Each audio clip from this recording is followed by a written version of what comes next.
Hello everybody, Jonathan Pulley here with West Coast Weather. Today is December 12th, and looking at the satellite imagery right now, you can see we have a developing storm system well off the coast right now. It has a baroclinic leaf shape. It gets that name from baroclinic is kind of relates to like the frontal boundaries and the jet stream and stuff like that, and it gets this kind of leaf shape. This isn't the best example compared to our really a strong bomb cyclone last month, but it gets this kind of leaf shape in the cloud layer, which gives it that that name. And you can kind of see that the low pressure would probably be forming right inside this little hook of the clouds right here. This storm will continue to strengthen, and it's going to dive to the northeast right off the coastline. And it's going to be another one of those storms that looks like it's going to just barely clip the coastline and not actually cause a major windstorm for a lot of the region. And we also have this other low pressure system off the southwest Oregon coastline, bringing some gusty winds and locally strong winds to some of the southwest Oregon coastline, and some rain in the parts of California and Oregon and parts of western Washington as well. But it's really not the main weather story. So we're going to go into detail on this, and then we're also going to take a quick look at the extended forecast and a little sneak peek at the Christmas forecast as well. So let's get right into things. Now looking at the European model, this is the fresh off the press morning model run. This is looking at general ridge and trough positions and height anomaly. This is looking way up in the atmosphere where we can see troughs and ridges. Ridges are kind of these little a ridge, it's kind of an elevated area where the jet stream goes up and over it, and generally that causes lighter winds and cooler during the winter time, but generally nicer and warmer weather over it. And then that's in the yellows, and the blues are troughs, generally unsettled low pressure systems that bring precipitation, rain, and wind. And so the brighter the colors, the more abnormal it is. So brighter yellows would mean more abnormally high pressure, and darker blues and purples, and eventually into the greens, as you can see down here on the chart down here, would mean lower pressure than normal. So if we play this out, this is Friday. You can see this is our storm system and trough that's starting to develop as cold air comes off the Alaska coastline and mixing with some moisture coming out of the Pacific Ocean. And as this moves up, you can see the main storm system just off the coastline before making landfall into the northern Vancouver coastline. You can also see a secondary low pressure system that's going to move down to California on Saturday as well. This will bring some the strong winds to parts of the San Francisco Bay Area as well, and we'll take a look at that later in the video as well. Then you can see the storm system kind of dives off in the trough weekends and starts moving eastward as we go through Sunday, likely continuing some precipitation in the early on Sunday as well before we drive out. Then we don't get much of a break before another trough moves in, brings some more gusty winds to parts of the coastlines, but mainly just some rainmaker and snow for the Cascades of Washington and Oregon and parts of the Sierra Nevadas of California, as well as we head into later on Monday into Tuesday. But then look at, as we go through midweek, you can kind of see this little tiny trough that kind of gets pinched off from the main storms over south of the Aleutian Islands of Alaska. This may bring a little bit of precipitation, maybe a little bit of some breezy winds as well as we go into Wednesday, but models are kind of all over the place with it. It doesn't look very impactful either way, though. But then look at this. So you go through later into next week. This is kind of getting close to the fantasy forecast range. It's about 8 days out. You can see this ridge starts building, but this trough is pretty close to the region and would likely bring some cloud cover and precipitation to the parts of the west coast. So most models do have this, but this also doesn't look like an impactful system before a more stout ridge starts to build up. This is Christmas Day. Unfortunately, for those that are wanting a white Christmas, this is just one model, but almost all the models have some sort of ridge building in around the Christmas time frame. And unfortunately, this looks to bring generally clear weather, but it's going to be good for holiday travel. But for those that want some white Christmas fun, unfortunately, this year, it does not look like that's going to happen. But I do see a kind of a colder pattern setting up later in the January and February with some of the climate models. But I'll likely have a video up that later in the coming week, likely going over the when I think we're going to have the best chances for cold and snow. But unfortunately, Christmas does not look to be that time, which it is pretty common most of the time we do not get white Christmas here, at least west of the Cascades. Eastern Washington, Oregon may have better chances, but they look to be dry as well. Now looking at 6-hour precipitation type in inches and sea level pressure in millibars. You can see that low pressure system off the northwest California / southwest Oregon coastline. And that is bringing some precipitation in the northern California parts of Oregon, even some light snow, the parts of eastern Washington, eastern Oregon. But here comes our relatively strong cyclone right off the coastline. You can see by Saturday morning, it's deepening to a 980 millibar low. And you can see the strongest pressure gradient, where the strongest winds would likely be, is just off the coastline. If this was coming in the more like Nia Bay on the northwest Washington coastline, this would bring a pretty substantial windstorm in the lots of the region. But once again, it's kind of like the snowfall here in Seattle. It has to take the perfect track to get that really good windstorm for a lot of the regions, and I'm not seeing that in the models. But then you can also see an atmospheric river type feature plowing into California as well, likely bring some strong winds to parts of the San Francisco Bay Area. A little secondary low pressure system. You kind of see this little dip in the middle, the isobars right there. That's what we call equal lines of pressure in the meteorological world. But the main story will be the stronger low going into Vancouver, and likely to bring some pretty strong winds to whoever's living out there on the Vancouver Island coastline, and will likely bring some strong winds up towards the San Juan's Whidbey Island area, maybe Bellingham, maybe clipping Vancouver as well, the city of Vancouver, BC. And the northwest Washington coastline, like La Push and Nia Bay, may get some look to get the strongest winds as well.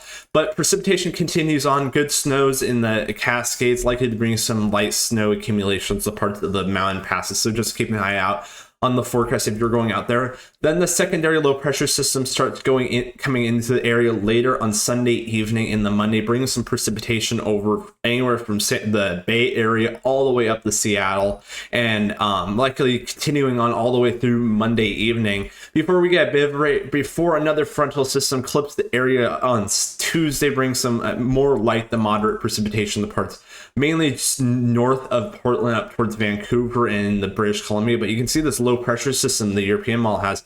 That's a decent pressure rate on the south side, and that comes right just north of Washington. That would likely bring some gusty winds with the parts of the coastline northwest interior. Not looking like any major storm or anything, but you can see some heavy snows up there in some of the coastal mountains of British Columbia as well. Another shot of rain as the main cold front moves through later on Wednesday evening. There's still some disagreement in the models, but generally not looking impactful either way. Then we look to dry out for the rest of the week, and then maybe a weak system brings some precipitation in the California and the Oregon coastlines later on next weekend. But if we look at the GFS for the same time frame for that system around Wednesday, look, it's kind of about the same. Maybe it doesn't have really much of a low pressure system, but generally it does bring a similar amount of rain as well. Now looking at the closer look at things here, Washington, Oregon, Northern California, Southwest British Columbia up here. This is looking at 10-meter wind gusts in miles per hour. This is surface wind gusts on the HRRR model. As we play this out, you can kind of see light winds, no storm system around, but look as that cyclone starts to approach the coastline, bringing some pretty strong winds to the Oregon coastline. Nothing out of the ordinary though for down there, but some high winds, maybe some 60 to 70 mile per hour winds right along the immediate coastline. Cape Blanco is definitely going to be really windy if you live down there and want to go and see some big waves and wind action on late Friday morning in the early afternoon. Then the gusty winds start arriving in parts of western Washington, the coastlines of Washington as well. This is the HRRR model. But look at this. This is called the bent back occlusion. It's basically where the cold front and warm front kind of swing around the backside of the low pressure system. And this causes this really strong jet of wind.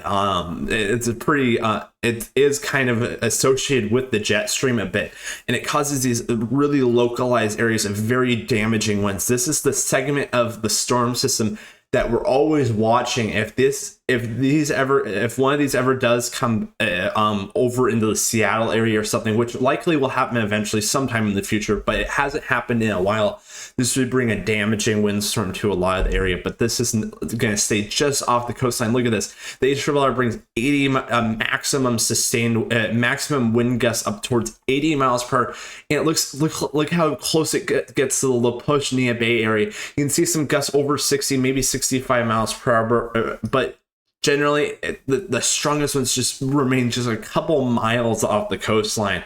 You can see other models keep it even farther away, though. So the HRR is likely an outlier and it's bringing this a little closer than it's actually going to happen.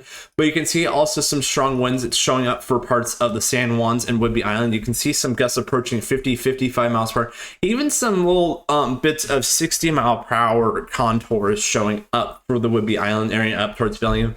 The HRR generally tends to overdo these winds, but I wouldn't be surprised if some gusts approaching 55 miles per hour, maybe a little higher for Whidbey Island as we go through later Friday evening in the Saturday morning. And these strong winds will continue.